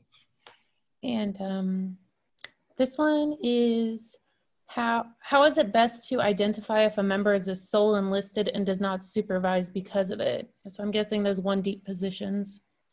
Right, and I kind of talked about that with the whole person concept leadership, and it talks about supervisor versus staff. I'd put you in that staff category. And if you're the sole, I have a squadron that is my training squadron here. So they train all the A-10 pilots coming in the Air Force, and they have 2 enlisted billets, but we usually have 1 enlisted person down there. So I've got a staff sergeant, large and in charge, as my squadron superintendent. kind of filling that role. But who does she supervise? All the officers around her? No, she doesn't have that. So what I talked to her about, what I recommend to anybody in that situation is, this is it's not self-induced, but we'll call it a deficit in your record. This is an area where you might not be able to show leadership as well as some of your peers that are in a section where they have troops. So how do you offset that? You have to figure that out. You need to do something showing leadership. Look at Sergeant Glass here. She runs a Facebook page that helps thousands of people. Maybe it's that. Maybe you go work with 5-6 or, AFSA or, I was in an Army assignment. We didn't have any options to be involved in professional orgs. So I went and joined the local American Legion and ended up becoming an elected position with them.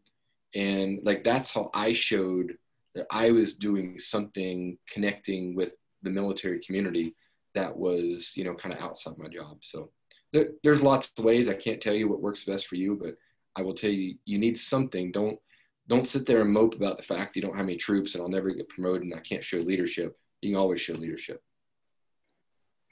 I agree. I don't have any troops. I haven't had troops for a little while. So you're never getting promoted. Well, I think also that you have to find what you like. Yes. If you don't like doing social media, you're not gonna do well in doing social media.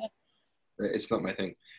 I'll give you a quick example and I'll get on to the other good stuff. But I was in Korea, an Army assignment there. And one of the things that our detachment loved to do was go read to little kids. Now, I just got married last year and we have kids, but that's the first I've ever had kids. And I'm in my 40s. So I was in my 20s and I like kids. I've always liked kids. But I like kids on like a onesie-twosie basis, and I like them to be quiet. And when you go read the 15, little snot nose running around, screaming, blowing crackers all over the place kids, they don't care what you're doing or saying. They're just, they're all over the place. I didn't enjoy it. I didn't like it a bit. And I was like, I will not do that anymore because it made my blood pressure go up and I didn't enjoy it. But some people love that. Go do it. You want to go wash dogs' rear ends at the Humane Society on the weekends? Knock yourself out. I do not enjoy that. I'm not a big dog person. So you got to do something you like. I love skiing. And when I was in Germany, I got to go lead a bunch of ski trips on 4-day weekends in Switzerland. All I had to do was drive there, carry a few bags, check people in the hotel, and make sure they have ski passes. And that was a, leadership and volunteer type thing that I loved. So. You do have a bunch of other questions here, but if you want, I can wait until the very end. So if you want to move on. Let's move through these. It might answer some along the way, and then we'll see what we have going on, how much time we have left. So let's move on to the next slide. All right, guys. So remember, this is no longer about the promotion board. This is Chief Vaughan's perspective after reviewing lots and lots of records. And Sergeant Thomas and Sergeant Brown, you guys have probably heard some of this from me in the past. So acronyms and career field geek speak. I'll poke fun at weather guys. We're the freaking worst at this. We got a bunch of smart officers and whatnot. We got a bunch of smart enlisted too. We quantify everything. We make stats of everything you can imagine. And, if I put something in a performance report from one of my weather guys and it says they have a 25% false alarm rate, every other person in the Air Force is going to be like, wait, so you're telling me you want me to promote you and you get your job wrong a quarter of the time? Well, for us, that's exceeding a standard. But nobody else is going to read it like that. They're like, you're wrong a quarter of the time and you want me to give you points for it? Get out of here. So we got to be careful about that. Just because it translates in your brain that you're locked into your AFSC doesn't mean anybody else is going to understand it. So I always recommend let somebody who has no idea what you do for a living read your record. I want a medical admin records troop to be able to understand my SEER guy's EPR. And if they can't, I need to do some work on it. Spell out awards. I won't beat this one up, but instead of just saying you're the NCO of the year, tell me what level and like what wing, whatever, because if you just tell me NCO of the year, like, are you at the flight level? Are you the only NCO in your flight? Like, give me a little bit of data on this.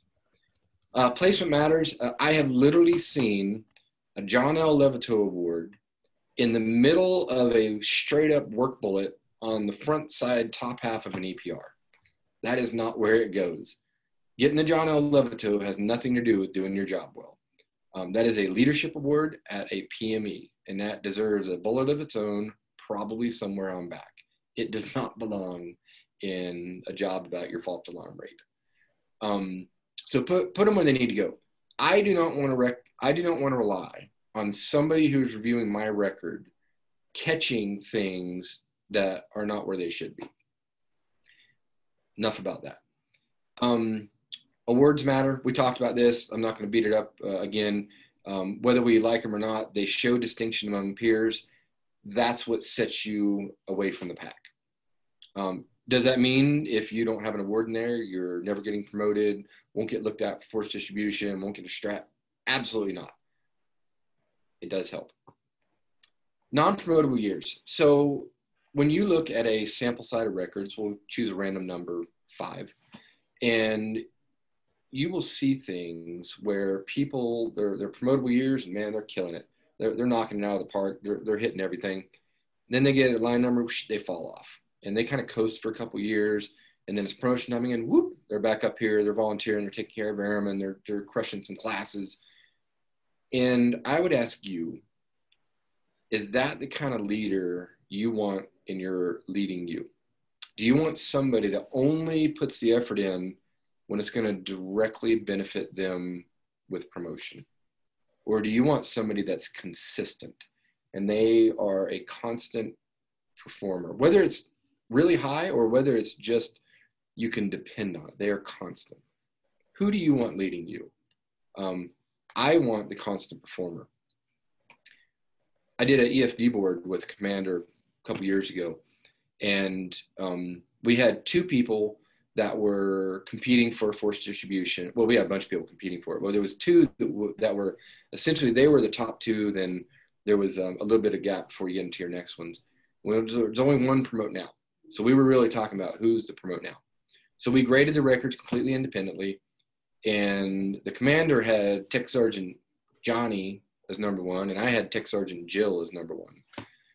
So we talked about it, and I asked the commander, why did you put Tech Sergeant Johnny as number 1? He's like, well, hey, Chief, that top EPR is a rock star. Like, nobody could touch it. I said, you were right, sir. Like, that top EPR, that was like a 9 out of 10. Like, 10's the best you knew. This is like a 9. It's good. I said, but Tech Sergeant Jill is like an 8 every year. Like, all 3 years we see, she's just like constant high performance. And Airman, Sergeant Johnny, he was like a 7, then an 8, and then a 9. So it's kind of that constant performance is what I value more. And the commander ended up agreeing with him. We flipped them. Now they both got promoted. One got a promote now, one got a most promoted. They're both master sergeants now. But when you see the ramp up to promotion years, sometimes that's indicative that somebody's they're just doing it for promotion. I don't necessarily care if you're doing stuff for promotion. If you're taking care of your airmen, doing good stuff for others, I don't really care. I would ask you do that even when it doesn't benefit you. I'm more the double down theory. Once you get promoted, what got you there or what got you here won't get you there. I think you need to put your foot down a little harder on the gas, keep it going, and that's how you'll make yourself competitive the next time around. Next slide, please. It's like PT testing, like they not working out, and then all of a sudden, you're going hard the month before. Yes. Yeah, everybody's going to croak in the next month if we end up having to test in October. I'm here for y'all. I hope nobody croaks. All right, personal bullets. So this is something I've seen on first sergeant EPRs for years, but I've started seeing it more on EPRs in the last couple of years. So this is one of those things where it's showing that one of our airmen is taking care of somebody who's going through a tough time. Man, we all go through tough times. When I was at the weather squadron with Sergeant Thomas and Sergeant Brown, I went through arguably the worst time of my life on the personal side. And if it hadn't been for a couple of my teammates, one of them literally put their arm around my shoulder and took me to his truck and drove me over to mental health to talk to somebody. He's like, no, you got to talk to somebody. You're going to blow up. And that's taking care of somebody. And I outranked this guy. But he's a dear friend of mine, and he did that. And that's taking care of somebody. And I've seen a couple bullets like that, and they really stand out to me. Kind of shows the human side, and that we're doing those things that we talk about. Now, normally when I teach bullet writing, I'll tell you, hey, if there's no numbers in bullet, if you can't quantify it and qualify it, get it out here. It's probably a crap bullet. This is one that it's hard to quantify taking care of somebody. But if you do that, if you have a teammate that really does that, something to consider. I'm not saying it's going to get them promoted or it's going to get them force distributed, whatever. I'm not saying any of that, but it certainly tells a story about their character. So something to think about. All right. So we had a question before, kind of talking about like markings versus, that. You ask pretty much any senior leader how much attention they pay to markings on the front side of the EPR specifically, and they're going to tell you either not at all or very little. I seriously do not know a single person who's like, I judge a record and a person off those front side markings. They are a data point. They are open to consideration. But what matters more is the bullets. So, and I would say even the trend. So if I flip through 5 years of records and I see constant far right markings, tells me a trend. This person's been far right marked for 5 years, which is awesome. If I see that they've been completely down the middle for 5 years, that also tells me something. But if I see that one EPR is far right and the next one's far right, then one's down the middle and then two far rights, I'm going to slow down and look and kind of see what happened there. Did something in life happen to them? Did they cross-train? Did they go to DSD? Did they come out of a DSD? Did they PCS? Did they go from having a senior master sergeant supervisor to a second lieutenant? Did they get a new commander? I'm going to kind of look at these things. And then I'm going to really read the bullets. And if the quality of the bullets are the same, and I don't give those markings another thought. It's kind of like, if you guys remember back 2014 when we went away, or when we started the SCOD, how many people got caught with a short notice EPR? You get a 3-month EPR. And what we were told straight from, Chief Master Sergeant of the Air Force was, and it was in every formal board charge, is to put little to no weight on those EPRs. If the quality was there beforehand and the quality was there after, don't worry about that one, because people had 2 or 3 months to get stuff together. So kind of the same thing with those one-offs on markings. But I'll tell you, if you want to tell a true story about an airman, have the bullets, the words in the bullets, the markings, and the push line all be saying the same story. I don't want to confuse board members or whoever's reviewing your records. You don't want to confuse them. You don't want to have a not ready now on the front and then the push line on the back said this NCO is best thing since sliced bread. They need another stripe. What are you telling me? You just told me they're not ready, but now you're telling me give them a stripe. I don't understand. What do you want me to do with that? So it needs to be consistent. Going back into like 2014, we had a lot of blank lines. This section not used, session intentionally left blank. It's in one of my APRs. That was the norm. If you were not promotable, they were left blank. You don't see it as much now, but you still do see it. I do not like leaving blank on there. I know we can, but I also know that our airmen do enough awesome work that we can capture it on there. And I would encourage you to do that. If the airman is not hitting all the marks, if they're truly, if like I've heard, well, they're just not doing it great, so I'm not going to fill it out. Well, I like using words, and I would rather use a bullet and tell the story about the airman. I always tell my troops, please don't hide your deployments. And in that, I recommend, this is just Chief Vaughan's recommendation, in the top part of the EPR, where it's job and duty or primary judicial on duty, I like to make that very top bullet, deployed 180 days in support of whatever they did, or whatever, and then talk about the good stuff. Because what's frustrating is you get halfway through reading the stuff and you see a bullet and you're like, man, that sounds like a deployment. But I don't know, were they deployed? Like, were they doing reach back support? Was this just a cool sounding exercise? Like, I don't know. So I recommend just put it in there. How many days did you deploy? What operation were you supporting? I think something the Air Force has done right in the last few years is they allowed us to do not ready now reports and not drive a referral. If you've ever done a referral EPR, it is a nightmare. It is 47 levels of review and wet signatures and referral documents. It sucks. And there are people who straight up would not give a referral when they should have because they didn't want to do the documentation. So we're allowed to do not ready nows now. If you elect to use not ready now, my very, very general recommendation is not ready nows can be used for a mistake, whereas referrals should be that criminal thing, the Article 15s, the LORs for something serious. But mistakes, you know, we need to be able to recover from mistakes. One I've seen, for example, is there was a guy I worked with at a headquarters a few years ago, and he had never been above a flight level. He got put in a headquarters job, didn't have very much structure or supervision, and he earned a not ready now on his EPR. And it said basically, so-and-so was put in this position, wasn't ready for it, you know, is working to recover. The next year, they had a solid EPR. They worked on their deficits. They learned what they needed to. And that next one after that, they got a forced distribution, and they are now a Mass Sergeant Select. Do not think putting not ready now on there is killing their career. They can recover in 1 or 2 years if they put the time into it. I tell commanders when I'm counseling them on force distribution, strat, all that kind of stuff, what I tell them is do not push this person if you're not ready for them to wear the stripe and be a flight chief for you tomorrow.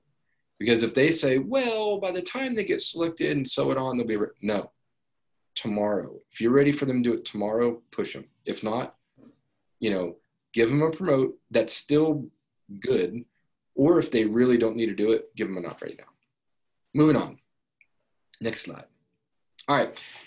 So when somebody has to sit down with me, tell me they want to get ahead, tell me they want to stand out from their peers, you know, what do they need to do? These are some things I talk to them about.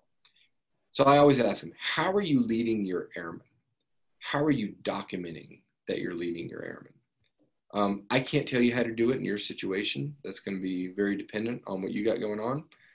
But here are some ways I've seen it. One is that you maybe take over your unit's writing program, and you're literally authoring all the 1206s, and you're holding murder boards, and you're coaching NCOs, senior NCOs, CGOs on writing. You can quantify that very easily. Unit won X amount of words last year. I took over a promotion program. Now they won 55% more. That shows very easily you're leading airmen. Another one, you're a tech sergeant. You supervise 7 staff sergeants, and 6 of them get picked up for promotion. That is well above the Air Force average. And that's just a way you can show you're leading your airmen. How are you leading your peers? We talked about this with base community type stuff. But, you know, I want to see that you're leading your peers too. Peer leadership is just as important, if not more important, than subordinate leadership. You are required to lead your subordinate. As an NCO, that's in the Little Brown Book, that is a requirement. You are not always required to lead peers. And that grows a different set of leadership muscles that you need as an NCO, as a potential senior NCO. You need that. So how do you do that? I mean, you can do private orgs, you can, you know, squadron group, wing level events, do stuff for the base. There's a lot of different ways to do it. But in general, you have to get out of your work section, out of your functional area in order to do that. And you will be a better leader because of it. Next slide, please. Are you mentoring? So I love to ask this question here, just because I know the career assistance advisors very well. But, you know, I'll kind of ask you the rhetorical. Do you know the name of your career assistance advisor at your base? Do you know where their office is? If you don't, this is the one challenge I'll throw out to you. Go meet them. Go shake their hand. Well, don't shake. Do an elbow bump. But tell them, hey, I'm Sergeant so-and-so, and I want to get involved with airmen. What do you need? Do you need a panel for virtual FTAC or FTAC? Do you have, you know, what do you have that you need my help with? And, you know, lead the airmen. Like, the Air Force put a lot of time, money, and experience into you, and you need to give back to the airmen. I'll skip down to the one below the bottom. Are you working outside your comfort zone? If you come in during duty hours, you do your job to the standard and you go home and that's all you do, that's awesome. Congratulations. And you're rewarded for that twice a month on the 1st and 15th. It's called a paycheck. Do not expect to get promoted by doing your job to the standard during duty hours, and that's it. I'm not mad at you if that's what you do. We need people to do the job to the standard. That's awesome. I would expect to stay in your current stripe for a bit longer if that's indeed kind of what you're doing. And that's not trying to be critical. It's just, that's fact. All right, are bullets reactionary or visionary? I had a boss and I took him a decoration. It was for an air traffic controller. And I sat down in front of him. This guy was kind of gruff. And he's like, Chief Vaughan, what is this crap? I was like, what are you talking about? He's like, everything in here was doing their job. I'm like, yeah, sir. But, they took care of some in-flight emergencies and, whatever it is. And he's like, Chief, that is their job. That is exactly what they're trained for. It's what they're equipped for. It's what they prepare for. And they have to do it. If they didn't do that, they would be decertified and fired, maybe from the Air Force. And it caused me to look at bullets and decorations with a whole new lens. If everything in your report or your troops report, if everything is reactionary, then it's not as strong as it could be. We need visionary. We need you doing things. We need the people we want to get promoted doing things that are solving problems before you even know it's a problem. We need people doing things that won't get them fired. For example, if a tech sergeant comes up to the first sergeant and says, hey, I'm available, take the phone for the weekend if you want. And then the first sergeant's like, hey, 2 weekends from now, I need you. And the airman's like, hey, my wife just had a baby. It's not a good time. They're not going to get fired for not doing that. But if they don't do their job, they're going to get fired. So just think about that when you look at a bullet. Is everything in this bullet reactionary? Is this stuff that I directly am trained for, paid for, equipped for? I'm not saying it's a bad thing. You're going to have some of your EPRs. It shows that you're good at your job. But where are the ones that are visionary? Where are the ones that you're doing things that you wouldn't have gotten fired for? That normally is where you start distancing from peers. Then last thing I promise on here is my plea to you to know how to write. Sergeant Glass, we were talking about PT test earlier, mentioned it a few minutes ago. And I would ask, kind of everybody on here, I always ask, how many people are natural gifted athletes that could not run for an entire year, then go to the track and crush the PT test? There's usually one or two in the room. It's not me. I'm 42 years old and I have to drag my rear end outside to run 3 or 4 times a week. So when I do get the PT test day, I can go crank out a 11:15 or something without killing myself for the month before that. Writing is the same way, folks. Unless you were just blessed with the ability to write bullets and decorations and stuff. If you only dust off those writing skills when it's your EPR time or maybe your troops EPR time, I would tell you you're failing your troops and yourself. You need to practice writing. You need to get involved in writing to take care of yourself and your troops. They need that from you. So how do you do that? Fight for spots on murder boards. Fight for spots on awards boards. Sit on the wing Airmen quarterly awards board. Look at packages from every AFSC. See what works, see what doesn't, see if it's understandable. Ask your chief to share winning award packages from the wing with you. I do that with my superintendents. I try to do that every quarter, is to take the winning packages and send them and be like, this is what won at the wing. We need to make sure ours are written to this quality. So please know how to write. Our airmen, they deserve it. Next slide. All right, guys, that's the end for me. It's 9 o'clock. I will take a couple more questions and I have to get in with my boss here in a few minutes. So Sergeant Glass, if you could pick through some of the questions that might not have been answered. And then I would tell you guys, if you have any wrap-up questions, we're going to put these slides out on the website, and there's a email address in there, or you can just ask them on the website, and I'll try to answer them. So over to you, Sergeant Glass. Okay, I'm going to have to go soon too. I'm supposed to be in another meeting here soon. Let's see. So Robinson says, did AFPC share any potential future changes in the board procedures? Many airmen are requesting a general feedback process from the board. I have heard that, and they did mention it, and I'd say it's on the table, but they do not know at this point. And so I'll give you Chief Vaughan's personal opinion on this. As somebody receiving a board score, I would want that feedback. I completely understand why you're asking for it. I do not know if that's the best way to go. If they were to ask me as a former panel member, number one is a time constraint. So it's one thing to look at a record for 3 to 5 minutes and put a score on it. It's another one if you're reviewing it to give critique. It's kind of like the difference in hearing and the difference in listening. If you're hearing something, if you're listening to something to critique it or to grade it, it takes a different part of your brain. I don't know if the board's going to have enough bandwidth to do that without making the board months long. Here's what I would encourage everybody is get your records reviewed by a senior leader, preferably one who sat on a board. They should be able to tell you any strengths or weaknesses, holes in your record well before it going there.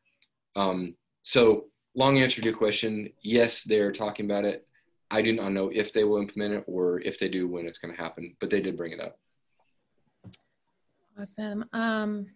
If it's okay with you guys, I got to hop into this other meeting. So if you guys could either send us an email or post it on our Facebook page, that would work. That would work. Awesome. Yep. Thank you.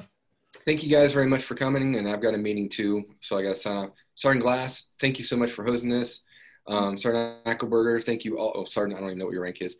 Whatever your rank is, thank you so much for helping with the slides. They're the ones that made them pretty.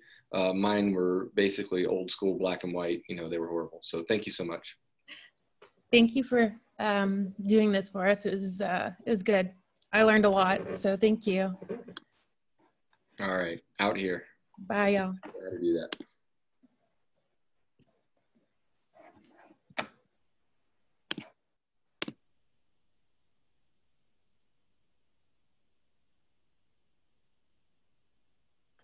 Hey, Sergeant Glass, will this be posted on Facebook?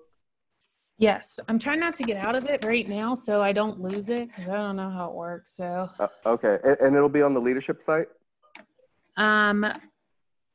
Yes, I'll send it over to Zach. He runs that page, so he'll post it on his too. Okay, thank you so much, and I appreciate it.